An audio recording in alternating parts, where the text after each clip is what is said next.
Everybody, we really want to stay on schedule, so we need you to find your seats. We've got a live stream, and if it doesn't run off, people miss it. We want you to continue your conversation. We have another break coming after this session, so remember your talking partner and get back with them. Let's find our seats, as we do need to stay on schedule here. Thank you so much for helping us out, and thanks for taking part in the workshop today.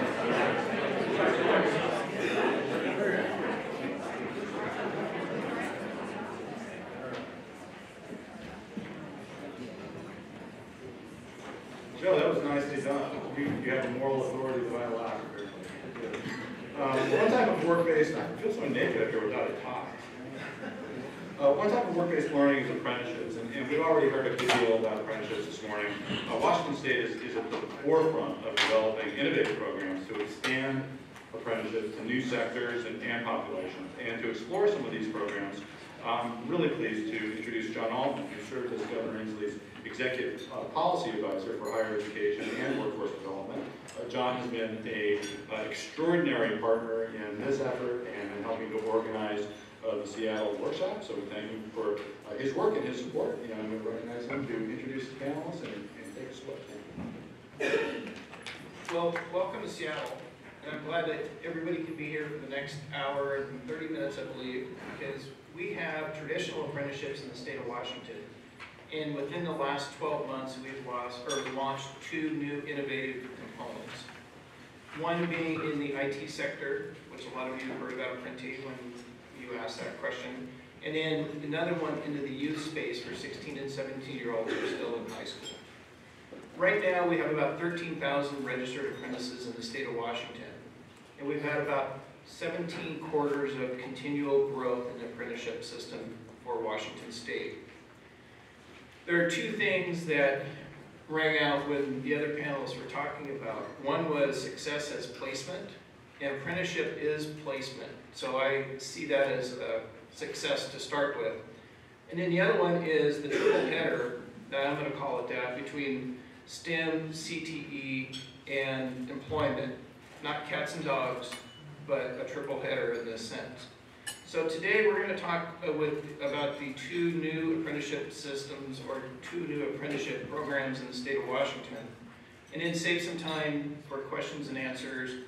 You will hear from the Apprenti program, and then we'll jump into the youth apprenticeship through Aerospace Joint Apprenticeship Council. So with that, I'm going to ask each panelist to introduce themselves as they start, and they can just jump into their questions.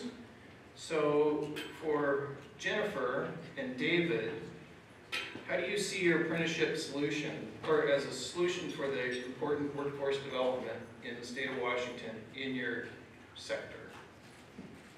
Thank you. So a great starting question, and I am the Executive Director of the Washington Technology Industry Association and its Workforce Institute and Apprenti. And Apprenti was built directly in response to, I think, what is a well-established talent shortage that we have in the tech sector. And when I say sector, that's kind of a misnomer, because every company is a tech company. Starbucks has roughly 800 people in their tech department. It takes 7 million lines of code to get a 777 off the ground. So everybody has a tech need, and we're, for lack of a better word, poaching from each other all day as an industry. So as our talent gap is growing and our 4-year institution output is not meeting demand, and quite frankly, I don't think could scale equitably to fill that gap, we were looking for solutions that could solve today's problem today and be an investment for now and a commitment to the future for an alternative pathway. And it basically tackles 2 issues. Obviously, looking at those mid-tier occupations that may not require a true 4-year degree, combined with a diversity challenge that we have in the sector from a hiring perspective. The apprenticeship system has some natural outlets into minority talent, veteran talent, and certainly attracts women because of the hands-on training nature of it. So apprenticeship made a lot of sense as a foray for us as an industry, and the rigor around the system for how the job taxonomies are defined, how the training is implemented, how the credentials are issued, and how competency is assigned. So with all of those pieces in place, our partnership with Labor and Industries has really driven how the model works in terms of the fundamental core underpinnings of apprenticeship, but then layered on with how the industry needs it to work for us, which is very different than the trades operate. And Labor and Industries and the DOL have given us the latitude to kind of take those core pillars and marry the two together for how it can work with our industry. And now we're in that pilot phase of how to implement it and so that the companies can figure out how to scale in a system like this, which brings us to David. Hi, thank you. My name is David. I am a software development engineer apprentice at Amazon, which was made possible through Apprenti. I have a much different perspective than Jennifer. She's worked the logistical side, which I'm sure is no easy feat. But what I've seen on my end as an apprentice is an opportunity for people of color, veterans, underrepresented groups that are not being represented in the software development community to get an opportunity to share their experiences as software developers. I believe very recently, Sean Farrow was recently an apprentice at a company called Avo, was hired on as a full-time software development engineer. I believe he's one of the first ones as apprentices, and I remember I actually went through school with him. If you look at a lot of the apprentices that have come through Apprenti, they have many different, come from many different walks of life, and it's actually been really exciting because the team that I work with, I will be working with a total of 3 other apprentices, all from very different backgrounds, some veterans, some from different communities, and it's been really exciting to see that diversity that hasn't really been represented from traditional backgrounds.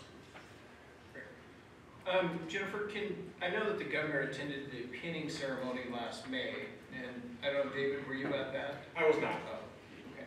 Well, that pinning ceremony has stuck in the governor's mind, and he mentions that all the time. He has a meeting with Amazon today, and that's what he's leading off with, is the impression that Amazon and Microsoft and others creating an apprenticeship system that directly affects individuals kind of in mid-career moments and had these skills and abilities but needed the opening to be able to get into the system.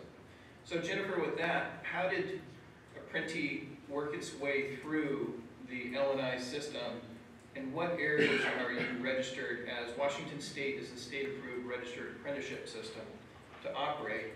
And then the third question is, you've been successful in bringing in some grants and some state dollars and federal dollars. Could you mention just a little bit of the overview of that?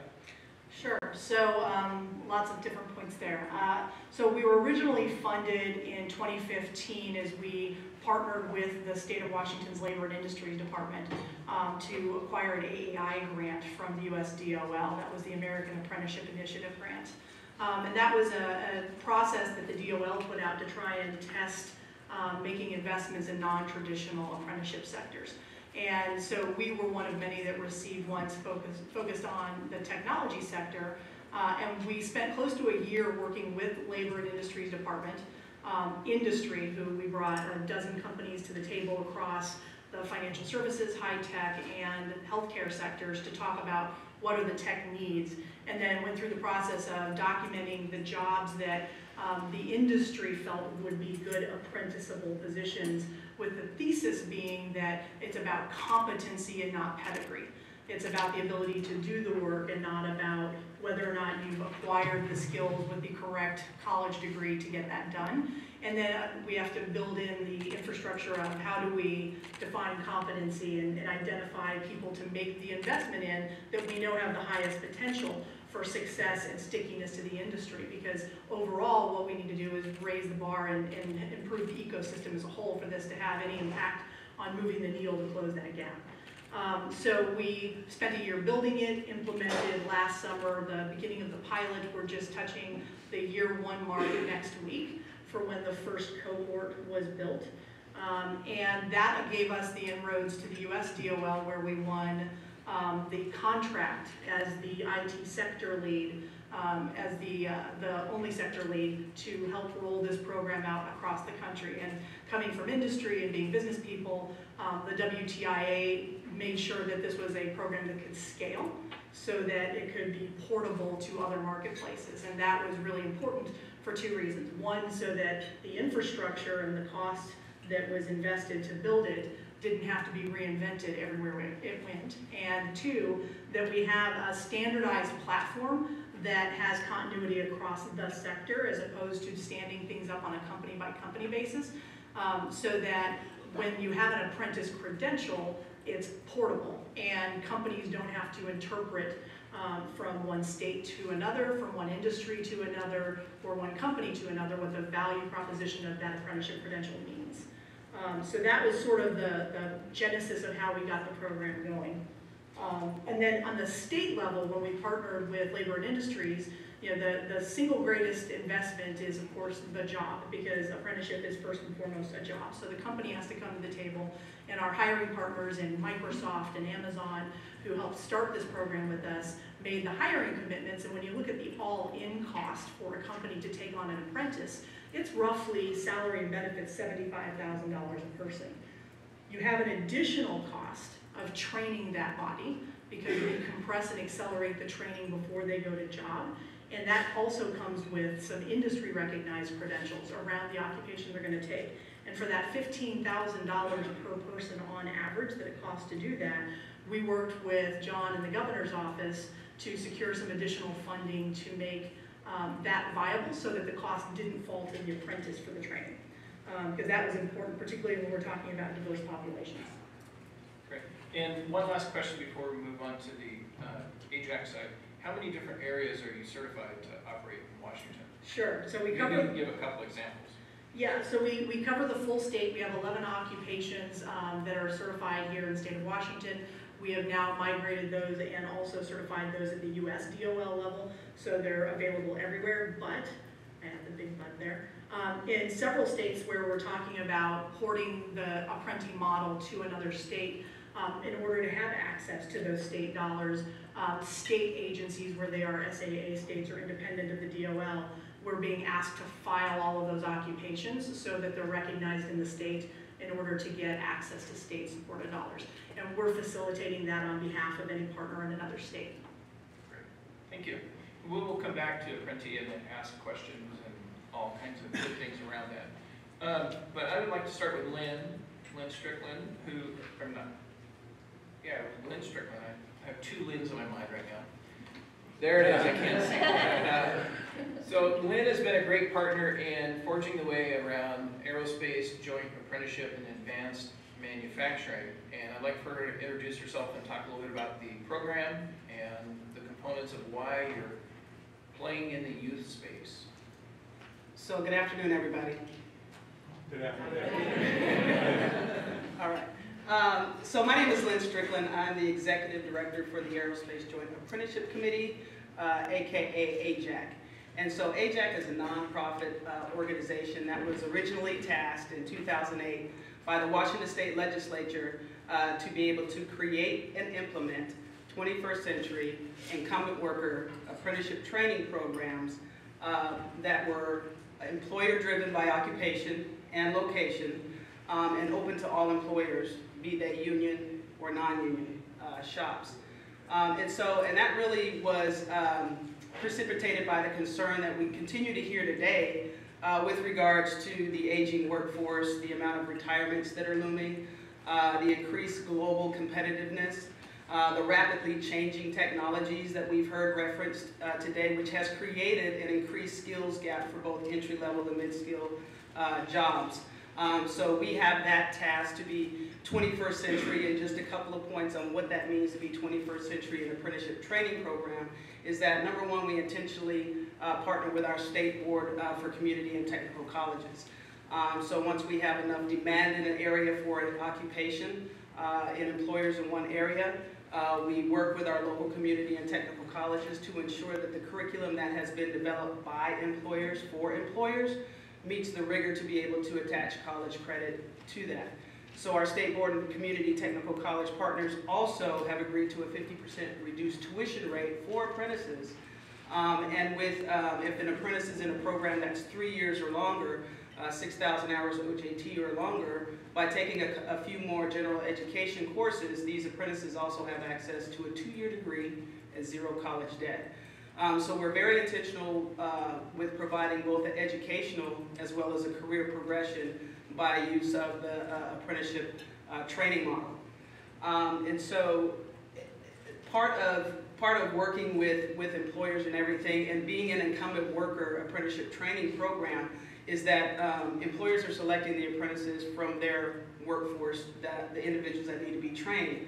But so often employers are telling us they have open positions, be they entry-level positions or middle-skilled positions. So our opportunity for employers is to be able to also create pipelines into industry for qualified individuals to be able to fill those open positions, and once they're there, to be able to upskill them through apprenticeship training.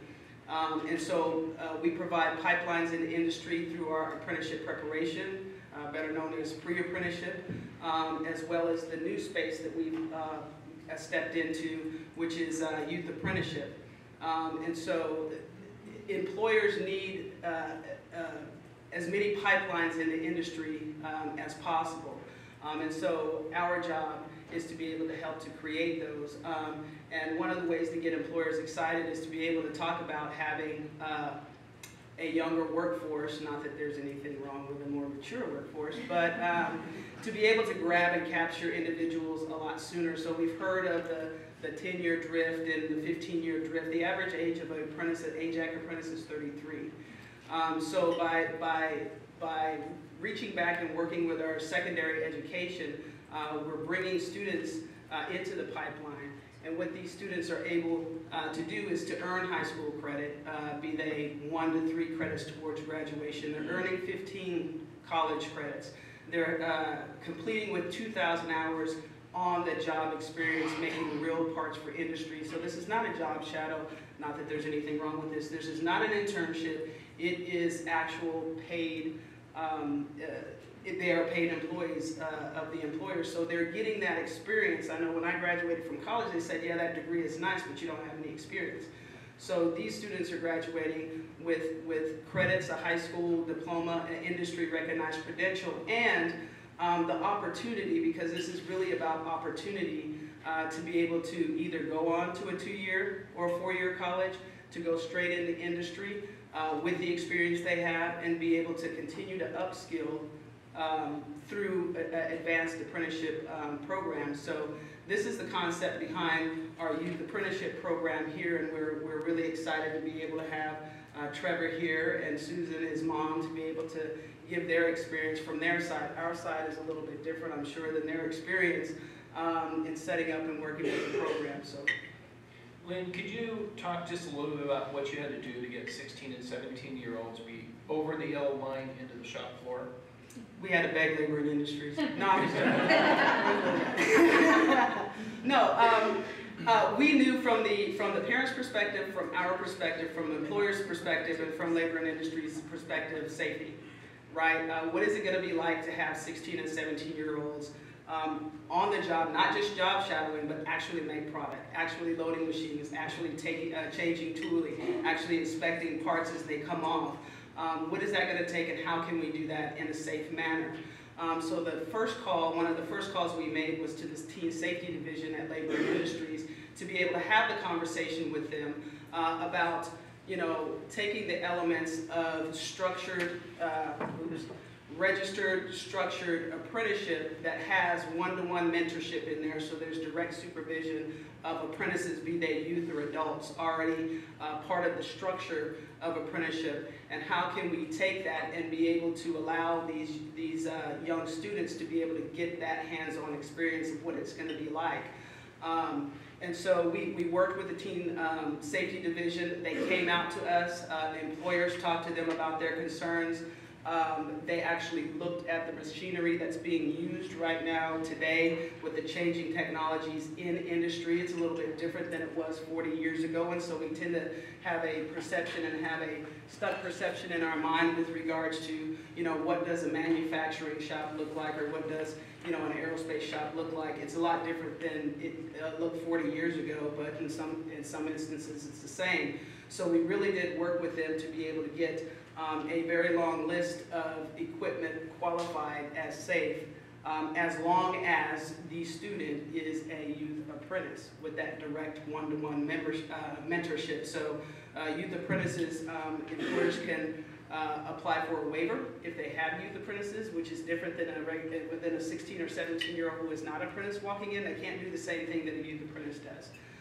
And that's because of the structure around apprenticeship that it brings. So Labor and Industries was really helpful. They helped to design a process to be able to make it easier for employers to bring on 16 and 17-year-olds under the student waiver as an apprentice. So we really did do a lot of groundwork before we even brought on any apprentices, to be able to also offer safety training before they even hit the job floor as part of the training too. So there was a lot of in-the-weed stuff that we won't get into now, but a lot of the work was done with Labor and Industries to be able to alleviate those concerns around safety with 16 and 17-year-olds there. And there was also a concern about a lack of maturity of 16 and 17-year-olds on the work floor.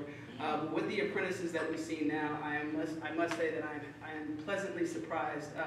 These youth apprentices are innovative, they are eager, they ask a lot of questions, and they just bring a really great element to the workforce.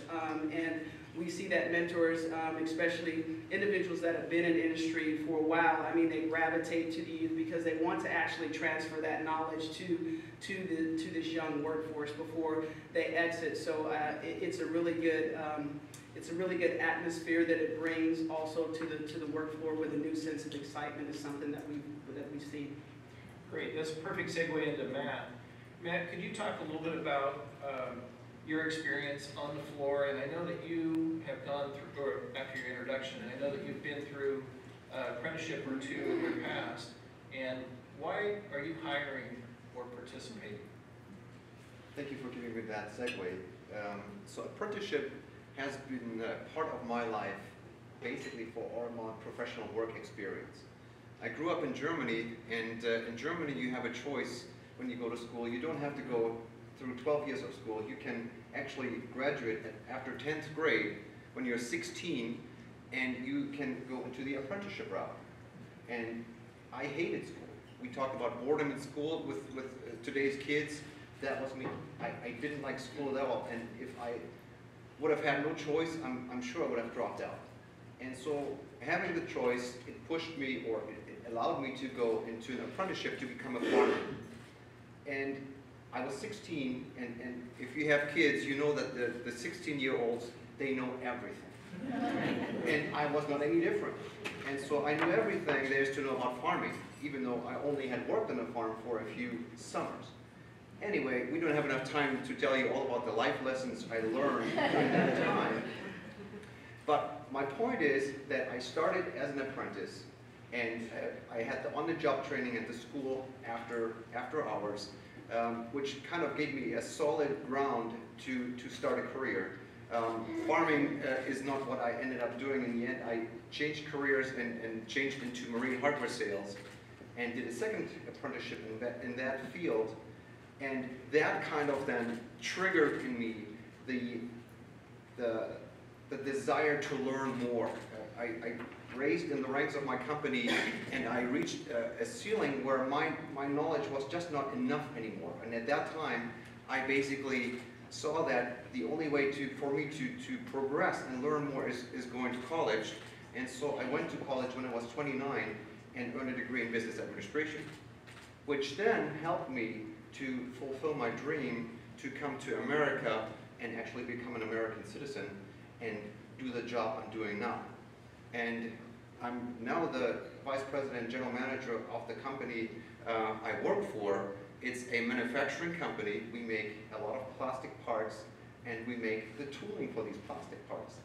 And without going into much detail, but 4 years ago, I was challenged with the fact that my principal mold maker was retiring. Up until that point, I was just living the dream. We had a growing company, we had a lot of sales, we had a lot of opportunity for future business. Everything was just going according to plan, or whatever you call that. But then Bob stepped into my office and said, Matt, you know, I'm going to retire in 3 months. And so he kind of woke me up from my dream, and I went out and tried to find a successor for him. And mold makers, I can tell you that, take my word for it, they're just not out there for hire. If you need a mold maker, you have to train one yourself. If there are mold makers, they're working somewhere and they're usually happy of what they're doing. And training one myself, that's exactly what I ended up doing. And fortunately, I found AJAC. AJAC was my life preserver, because when I talked to L&I, they said, yeah, you can do your own, you can start your own apprenticeship program, but it's very difficult. And it's very difficult because it's state registered and it carries a weight. It's not a program which would just be created for Select Plastics or Snohomish County or the city of Everett. No, an apprenticeship program carries the weight of being statewide and nationwide. And through that work with AJAC, I kind of got into this whole, I don't want to, what can we call that? The whole fulfillment of bringing apprenticeships back to the United States. And my dream back then was that we would have youth apprenticeships, just like in Germany, that you have high school freshmen at the age of 16 who can actually go to businesses like ours and work in manufacturing. And I told myself it's going to be at least 5 years until we make some progress on that. And here we are today, and I'm so grateful that you're all here after 4 years, and we're talking about this, and we are really having a chance to push this to the recognition as what it's supposed to be. To the question of the youth apprenticeships in our business. We have one youth apprentice, his name is Logan, and we hired him when he was 17. And he's just a very bright kid, and he is currently at Snohomish High School, and so he goes to school in the morning and comes straight from school and works for us for as many hours as the school allows him to work during the day, and he works full-time when he has his summer break and spring breaks and all those times. In addition, he goes to school. Every Tuesday afternoon, he takes the classes which are provided by teachers from the business environment through AJAC. And he's just a great kid, and I see him as our future growth, so to speak. That when he graduates from high school, he has earned college credit, he has earned apprenticeship credit, and he has not paid a dime for it. Because currently, AJAC is covering half of his tuition, and if he performs well in class and in school, at work and in school, we are paying the other half. So for him, it's a no-brainer situation to get this as an opportunity for his future career. If we get him as an apprentice when he graduates, that's a different story, and I think it depends on us and him how we work together to make that happen. But even if he wouldn't come to us, I don't mind, because I feel good by giving him a training, giving him skills which he can take to his next job, his next opportunity, and be successful. And that's maybe something which is very unknown here in America as we're talking about apprenticeships. In Germany or Switzerland or in the UK, the apprentices are not necessarily expected to stay at their at their training ages. Some stay if it all works out, but others go to other places, and what the journeyman word says for like tradespeople, you're on a journey. You're learning as you're going through your journey, and your journey might lead you to a college, at some point in time later in your life. Did that answer the question? It did, and we'll come back because we're going to save some time here. So Trevor, you're part of the first class that are experiencing a journey right now. Could you talk a little bit about your journey? And I know that last spring there was a big celebration in your school. You had a signing day, you got your hat, your sweatshirt, your coffee cup. But there must have been some things prior to you doing that. And maybe you could talk a little bit about that, and then maybe a little bit about your journey that you plan on doing in your future. So the governor is mentioning that he wants all students to graduate with a vision for themselves. And maybe you could talk a little bit about your vision and how you're coming to form that. All right, so last year, about halfway through the year, my principal Nesmith over there was saying, oh, we're going to try to do this apprenticeship thing. I didn't know anything about it, but throughout the year, they had meetings and stuff with the companies. Like, there's only 3 kids in my year, but next year they're trying to do 12, and I think that will be successful. But the employers were kind of skeptical because, you know, like, just because of the natures of high school students and stuff like that. But,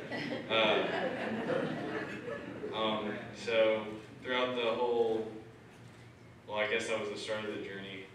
And throughout the year, my junior year, I'm a senior now, I was taking the machining class for 3 periods a day. It taught me the basics of the trade that I'm doing now in my apprenticeship, but they hired me. They said, hey, do you want to work during the summer? And it's like, yeah, I don't, like, I would have worked as a dishwasher in the summer, so I'd rather work as a machinist. And, so first day I was in the shop, I knew a little bit about running machines just from the program at our school, but obviously once I got in there, it was a big, like, there's a lot to learn about just running this one machine. And throughout the summer, I've gotten lots of guidance from the people that work at my work have been in the industry for like 10, 15 years or more. So they're really knowledgeable about about what they're doing. And so I worked full-time during the summer, and school started like a month or so ago. And so now I go 4 hours in the morning, 4 days a week, except for Monday, I go in my machining class before, but we do the Core Plus to get our other credits. And Core Plus is what gives us our other credits. And yeah, let me think what's going to be the next. So it only goes, it only takes up a normal school day plus like 45 minutes. We go 7 to 11, and then I drive over to my high school 11:30 to 2:30. And I've been able to do everything that the regular high school student is able to do. I just finished marching band, and really happy about that. I guess I had a full schedule for a while, but yeah. Okay. Well, Trevor, I can throw in a few questions for you. You talked about some guidance that you've received on the job and both at home and at school. Some of it was probably formal, and then some of it was probably informal guidance from people on the shop floor. Anything stick out to you about that? I mean, being around people that are actually doing work every day. Yeah, it seems kind of weird that the people I work with have been doing this thing for like 15 years where they go to work, do the same thing over and over again, but hey, they make a living. It's just weird. I don't know. Look out, you see a room full of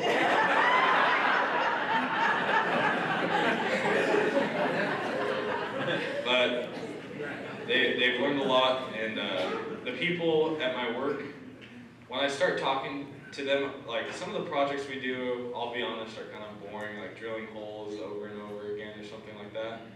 But the person who I directly work with, his name is Mark. He has like a mill and 2 lathes at his house, so he's really into machining.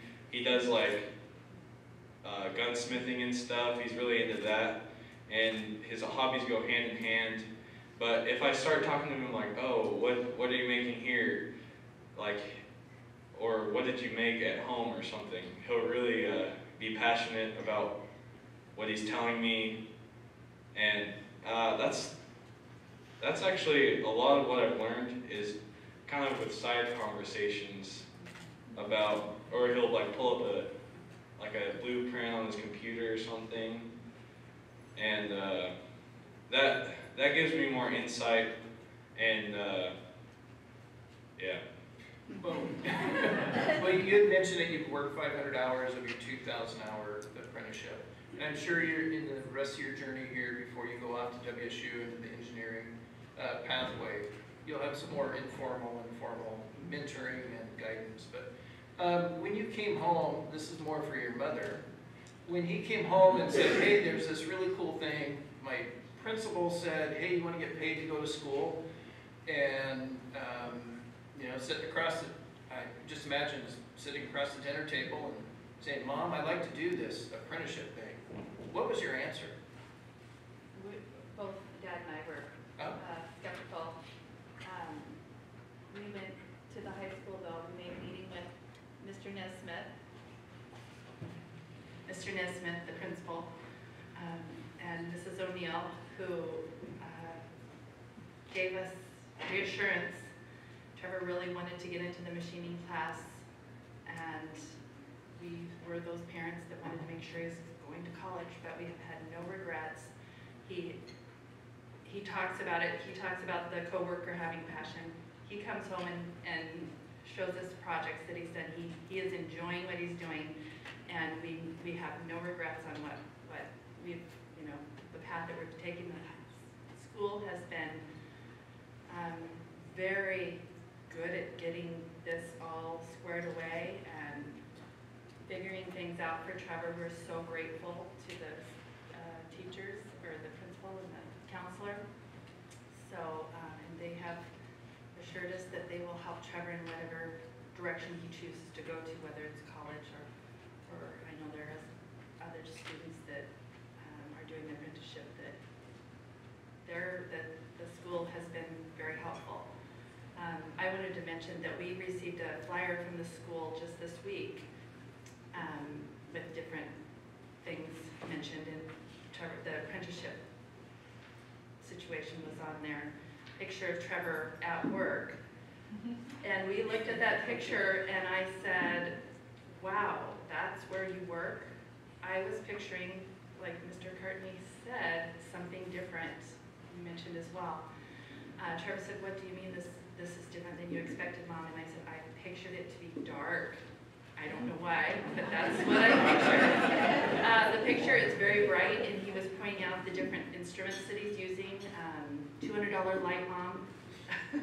Remember? So yeah, I think that the education of the parents, it really can offer reassurance, and that's been very helpful.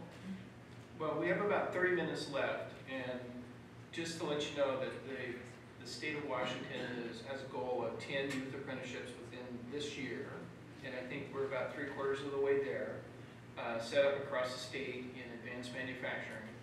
And we really appreciate the work of the Trade Association for the youth side, the employers, and the regulating body of L&I, Labor and Industry, and our Apprenticeship Council, which apprenticeship councils in certain states may not want to play in the youth space. And then to look at new and innovative apprenticeships in technology or in IT or healthcare, that's been a big piece that we are serious about, and is a collective partnership. With that though, if there's questions, I'm sure there will be a few. There's mics going around, and then if we missed anything that you think from the panel, we will come back at the end for kind of closing statements.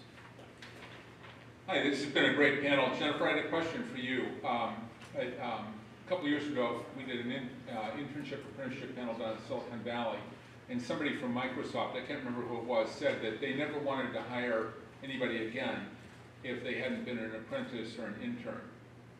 Because it's such a great way to assess whether somebody's going to be a good member of the team and productive going forward, rather than hiring somebody and you know, finding out then you've hired the wrong person. Have you found, do you see that in the tech industry here, that belief, is there a growing acceptance that might be the best way actually to recruit and hire new people? I won't speak directly on behalf of my partners, particularly since one of them is sitting right here in the front row. So Jane, you want to answer that question? How do you feel about it? Well, I don't know about that exact scenario in the Valley, but I do know, it was funny, I was just having this conversation. Jane Broom, Microsoft. Oh, sorry. 2 nights ago with one of the head of recruiting for Microsoft, I mean, for the whole company. And he did say, we were talking about Apprenti and our first 20 young people, or people, I shouldn't say young people, but people will be on campus starting in November. And he said that the demand now from the engineering teams is so great that that's their biggest worry right now, is because they see it as, you know, there's a rumor out there that's actually not a rumor, it's super true, is that the IT industry is not very diverse, right? We are lacking certain populations in our, we're lacking certain populations in our field, women, people of color, people from rural communities, etc. And this HR recruiter specifically said that they see that this is the way to help diversify, but diversify and get the best talent at the same time. So to me that's very positive, because I tell you, 5 years ago, that was not being said at Microsoft. What was still being said at Microsoft is that we want 4-year computer science degree holding people from about 10 universities. From the top universities. That's right. That's what they were saying, and that's changed, and I think this program and this approach is one of the main reasons, so for what it's worth. What I'll add to that is it's about healthy balance. When we sat down with our larger hiring employers and looked at the positions that were open and asked them to look more critically at the positions that were open and which ones truly require a 4-year degree or higher. The back-end developers, data scientists who are PhDs in math, those kinds of occupations. It has been fairly consistent across companies, whether it's Comcast or Microsoft or Amazon or F5, that it's about 40% of the jobs that require that 4-year degree or higher. But what that left on the table was 60% of opportunity. And if you can marry in this idea of making an investment in somebody in those mid-tier positions that have high potential and competency, and train them in real time, you have to have the other end of that spectrum, the other 40% who are highly capable and educated to do that work, to marry the two together from a development perspective. So it can't be an either-or scenario. I had one engineer put it to me this way, that the 4-year college degrees prepare the people we hire theoretically. They understand and can see the bigger picture. They can look forward and backward to know where we as an industry have come from, so that we don't make the same mistakes or have to reinvent wheels in order to gain critical learnings. That's important, but if they're coming fresh out of college, they don't come with the experience set yet to employ that. So the company has to make an investment in getting that experience level if they take them fresh out of college.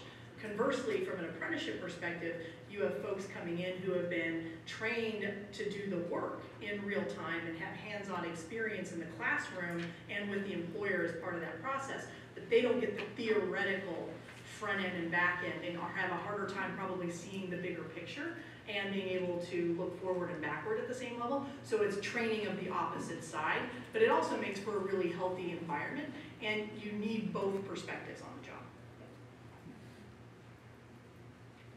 I'm going to turn that over and say, do you echo that? Do you have any opinions about how Amazon views that?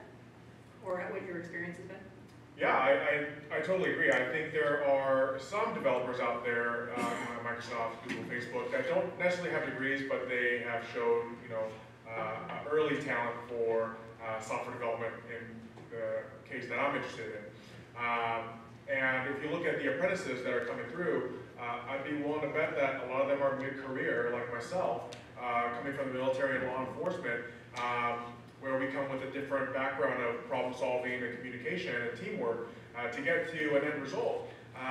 It's really exciting because Amazon actually has been very conducive for that. A lot of their developers have incredible social skills, communication skills that echo a lot of my past experiences. And so that's really been encouraging to see that. You have a question? Yeah, this is from Matt. So I'm working right now to do some expansion work, registered expansion work in the state of Washington. And a lot of it is employer facing. In fact, I am completely employer facing. And so as I know, I'm aware that Apprenti and AJAC have done some great work from different starting points. My question is more for Matt on the industry side, representing every industry in the state of Washington, if you don't mind. What would you have done had AJAC not been available, and you'd had the discussion with L&I and realized some of the hindrances that would have been in your way to start an apprenticeship of your own?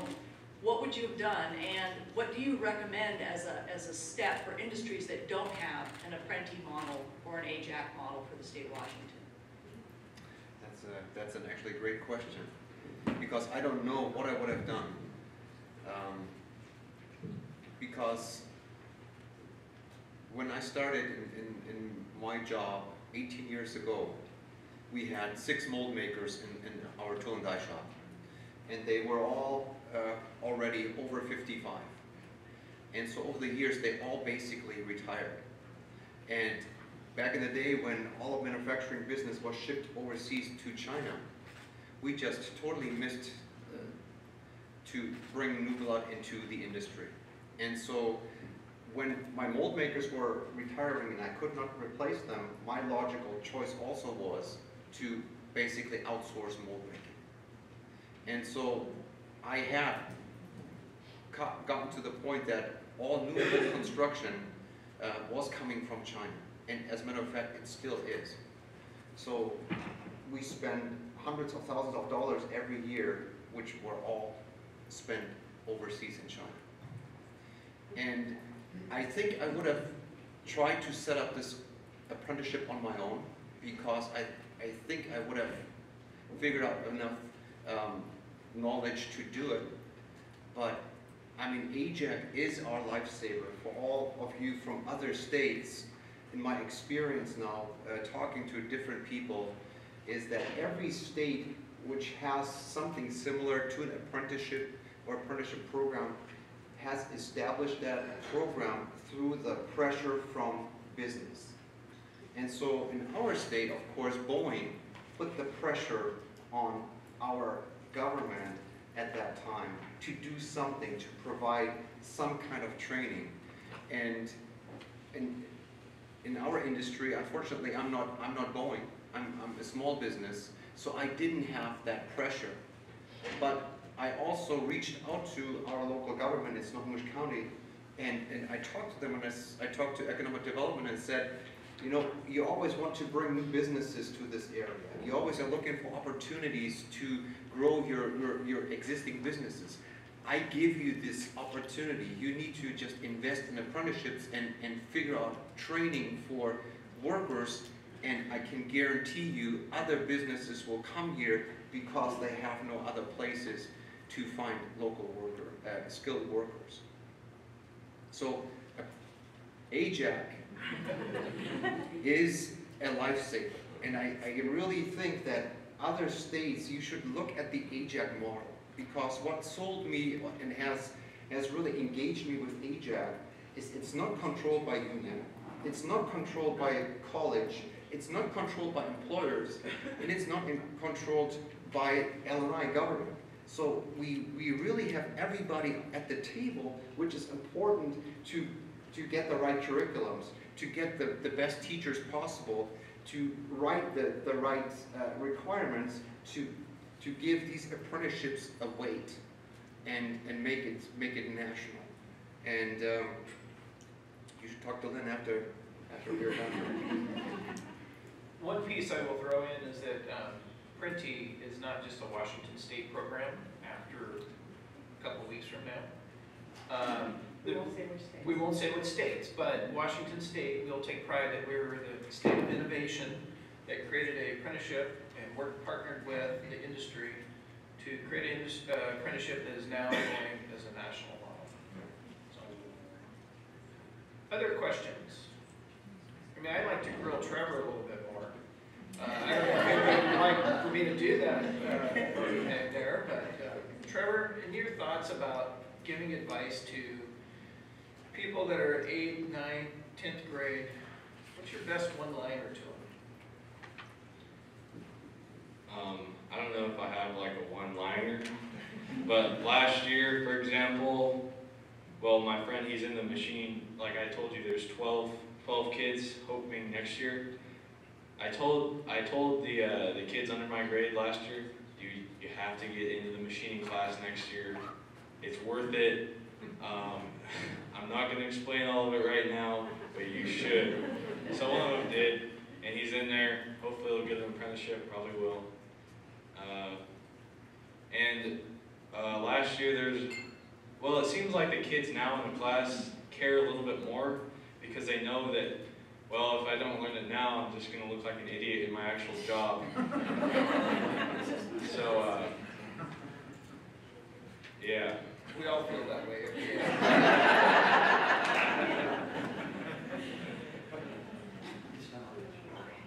I'm coming to you, Trevor, again. Actually, Trevor and Mom. So this question is, you both referenced next year. And I am curious about what's going through your head and what are you thinking about in terms of decision making and which path you'll end up choosing. All right. So you mean next year, like going to college? All right. Or whatever. Or whatever. Yeah. All right. So, for example, there's the machinist. This is kind of on that track, but the machinists at my work talk about the engineers not knowing what's going on when it comes to making parts. And that kind of goes with what they say about having more of a diverse IT perspective. But this is more of a direct, like, the engineers make parts that can't even be made. So this is, I always ask the machinists, hey, what are the engineers, you're like, they complain a lot about the engineering drawings being really hard to actually make. And so I plan to go become an engineer, become a mechanical engineer, and have this experience behind me, and so I can make practical parts. And they were saying that the 4 years is the theory, but you can theorize whatever you want. But if you can't, when the rubber hits the road, you can't make the part, it's not going to work. So, yeah.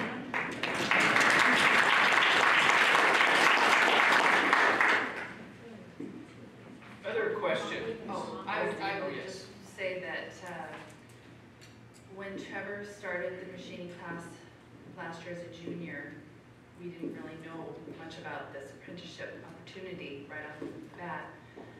As things played out, I would say late junior year, he did decide that he wanted to go to a 4-year college into mechanical engineering. And I do believe that this decision was made thanks to the guidance from our high school council office and counseling office, as well as the hands-on experience. So that's his plan at this point. One, or probably have one more, and then we'll go down the table. Okay, can I cheat and ask 2 questions while I'm here? This is not a press conference. So my first question is for Trevor and, goodness, Susan. So I also, is that me? I'm so sorry. I also went through a non-traditional additional programs. So I'm an electrician, which when I left school, like most students, was going to go to a college program, which I did. I'm finishing my master's now, so I've done both tracks, right? But I dealt with a lot of shame on the part of my mother in particular, because of that idea that apprenticeship is less than, it's a blue-collar job, that type of stuff. So I wanted to ask you, how has your perception changed as this program has come to light? And as Trevor's gone in it and he's exploring these, actual, applications in work. Has it changed the way that you look at it? And also for Trevor, how has that affected how you look at the type of work that you want to do after you leave high school? I wasn't familiar with apprenticeships until we got the ball rolling on this. We feel that, he started off in the summer and he seemed very happy. He had co-workers who were sharing their experiences, and some were taking off to go to do a 2-year tech experience so that they could come back and have that 2-year technical credit. So we thought, we didn't know for sure what Trevor's plan was going to be, and just kind of felt that he was so happy with what he was doing that we felt that the path that he takes he's getting encouragement from his coworkers as well as the school, that we were comfortable with it. We were very comfortable with it. He had a very nice job, and the hands-on that he really does enjoy what he's doing. So whatever he decides to do will support him. We're happy. Yeah, so the apprenticeship program and machining, and I'll just say shops in general, you think when you get into them they're going to be like dirty and like every envision of like maybe an automotive shop is just a disgusting place. All the tools are everywhere, but it's quite the opposite, because there's no way you're getting anything done with a dirty shop. And like a lot of people think that, oh, it's just idiots or whatever that go into these trades, but it's not. And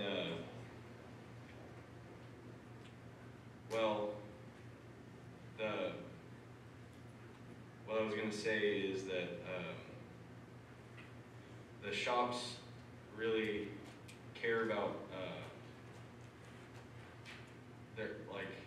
expanding the knowledge of their workers. And for example, she was talking about somebody who I work. He dropped out of high school at 16 and joined the Job Corps, became a carpenter, somehow became a saw boy at Cub Crafters. He had a good work ethic, so they decided, hey, let's teach him manual mill. So he loved that, and then like 1.5 years through that, he's like, oh, I'm gonna go to Perry, which is a technical school, much like the lakeside, lake area tech school. And he's going there now and learning machining so he can run one of the CNC machines. So I thought that was pretty cool. And pretty much with an apprenticeship, you can do whatever you want after the apprenticeship. You can go to a tech school, because lots of the concept like precision measurement, all these metals, they overlap in a lot of other trades. So you might have a step up on any other tech subject that you're going to go into, or you can go to college with a different perspective than anybody else. So it's a good thing in pretty much every single aspect. Well, we're going to spend the next 10 minutes just kind of going up and down the panel, one last kind of round, lightning round if you have something. But as apprenticeship is known as the original 4-year degree, and in Washington State, if apprenticeship was all bundled together, it would be the 4th largest college behind, I think it's UW, WSU, Western, and then the apprenticeship system would be the 4th largest in the state.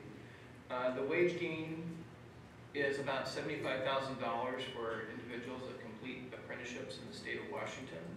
And so apprenticeships in Washington State has been a long-standing tradition and opportunity for us to expand. And I know that as we go through the different components here, if it's youth, if it's adult, if it's in healthcare, if it's in financial institutions, the governor is very interested in expanding apprenticeship, and I think you heard that from him today. And so with his delegation that a few of you will be going with next week to Switzerland to look at that and come back with solid ideas and recommendations to move forward.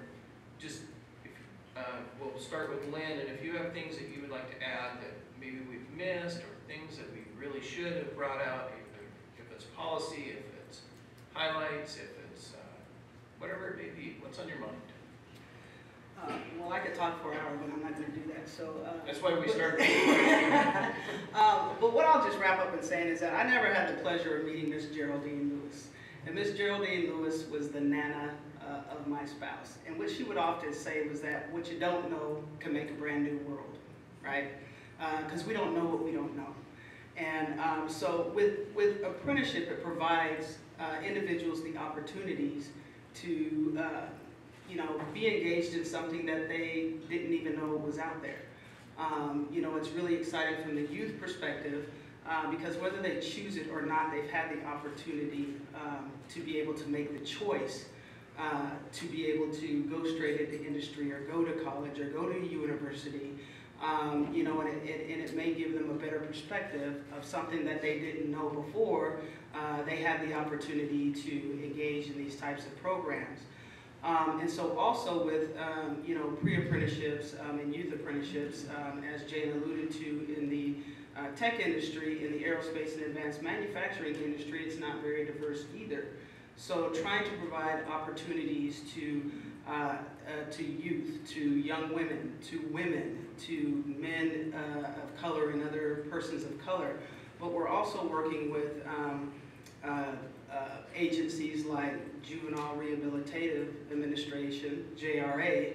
We're working with youth that are currently incarcerated while we have them as a captive audience to be able to provide them with pre-apprenticeship training. So provide them with some skills that they can use when they get out to be able to get in those entry-level jobs and either continue on to college or continue on in an apprenticeship. But it's about providing opportunities. Also opportunities for individuals as we, in rural areas that don't always get the same programs as the city folk over here in the big cities.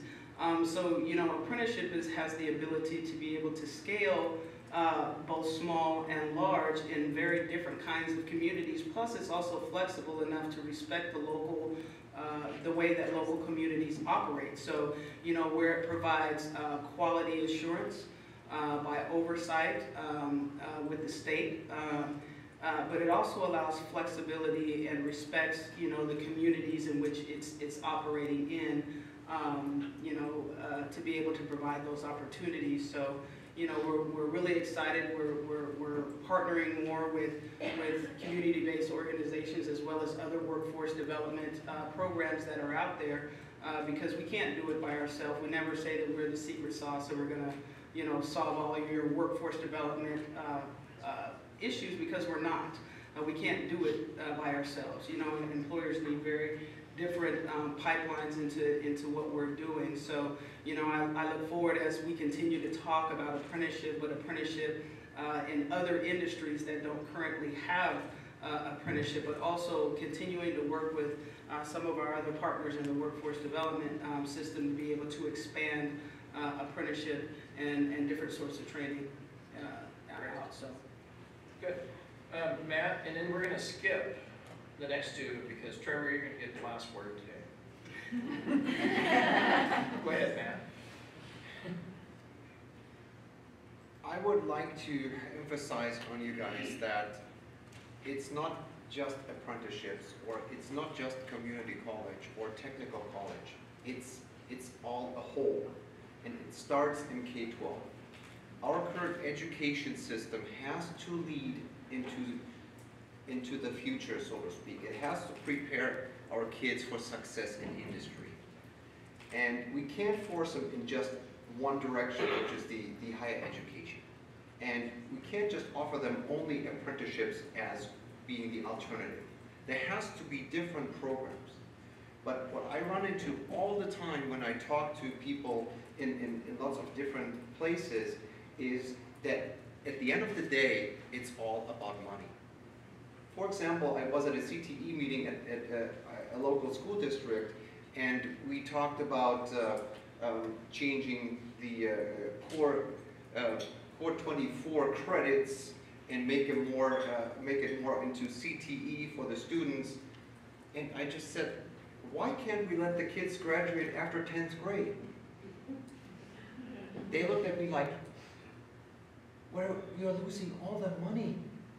Where are we going to get the money back from the kids who are not here till 12th grade? So immediately the thought was money, not having enough money, not providing successful strategies, not having enough money. I don't want to pick on you, Mike, but you represent the community colleges. When I talked 4 years ago to our community colleges and technical colleges, they all had great alliances with businesses, large businesses. And they had all successful programs where all their graduates were basically passed on into businesses, large businesses. When I told them about Select Plastics and my little injection molding business, they asked me, how many employees are you going to hire?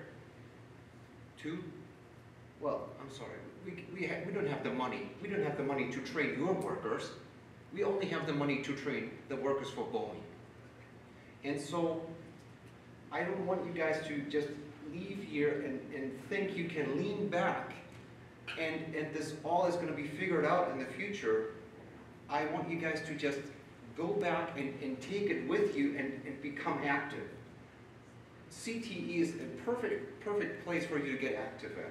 Every school district is required to provide CTE. Some school districts do more than others. But every CTE program needs a CTE advisory committee. And that advisory committee needs folks from the local industry to participate. And that's how I started. That's how I got involved in education. You just go to those meetings, you meet the teachers, you meet other businesses, and you start participating, you see what the needs are. And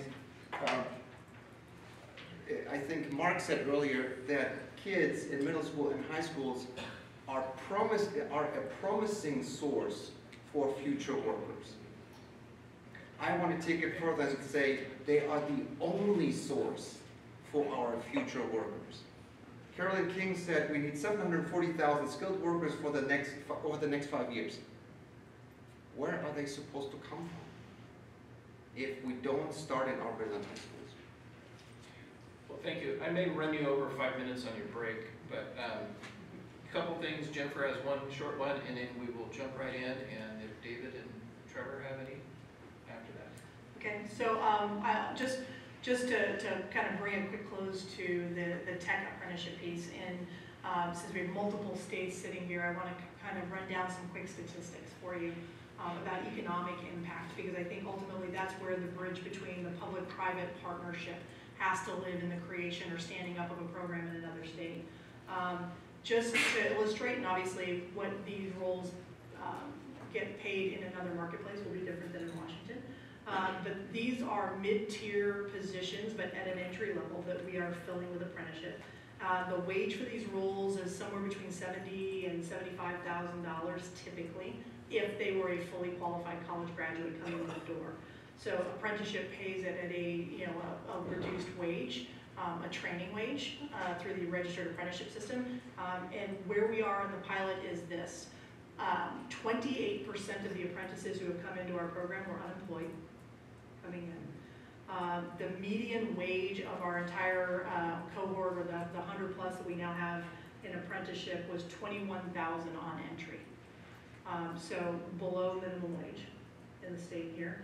If you extract the 28% who are unemployed, that wage migrates up to about $31,000, which is minimum wage. And the starting apprenticeship wage for us is right around $51,000. And that's before their mid-year step increase. So they're going to go up into the high 50s at their step. And then at the conclusion, the idea is that the retention is going to get them into that 70s. We've had our first conversion, as you pointed out earlier, and it was significantly higher, which we're very thankful for. And we expect to see that trend continue, along with higher wages for better skilled folks coming in roles outside of software developer positions. So from an economic impact, and I could be happy to sit down with anybody who wants to go through those in more detail, to help illustrate why it has to be a public-private partnership and why companies in making the investment in the bodies is only half of the equation, that the states and the labor departments and the feds need to come to the table and help stimulate that to help improve adoption on a broader spectrum. Great. Great wage gains, and that's for sure when you look at the entry and the exit, it's a big piece in the state of Washington. David, do you have any last things that you'd like to say? Yeah, I'll add a quick little tidbit that hasn't really been touched on. You know, I come from a military background, and one of the things I really appreciate with the apprenticeship model that Apprenti is doing is that there is a heavy emphasis on military veterans also. So putting military veterans through apprenticeships for technical jobs that are high skill is an excellent way to give back to our military community. A lot of veterans that I served with, when they got out, they had a hard time figuring out what they want to do. And some of them are in industries that are not really sustainable. And you know, I think through the apprenticeship, you're going to find a great talent pool of military members that can learn the material under stressful situations and be able to communicate. So that's my little piece. So yeah. I would echo that, and I would also add one other stat, and that's that 88% of the folks that we have placed have fallen into the women, minority, and veteran populations. All right, the Mackeys. Let you steal the show. You're the closer. No pressure. I just want to thank the West Valley High School, AJAC, and Cub Crafters who employed me. They offered to have me work during the summer, and the whole L&I work through. Well, we're going to keep calling you back for status reports. But I'd like to thank everybody for their time today and their interest in this. And let's thank you.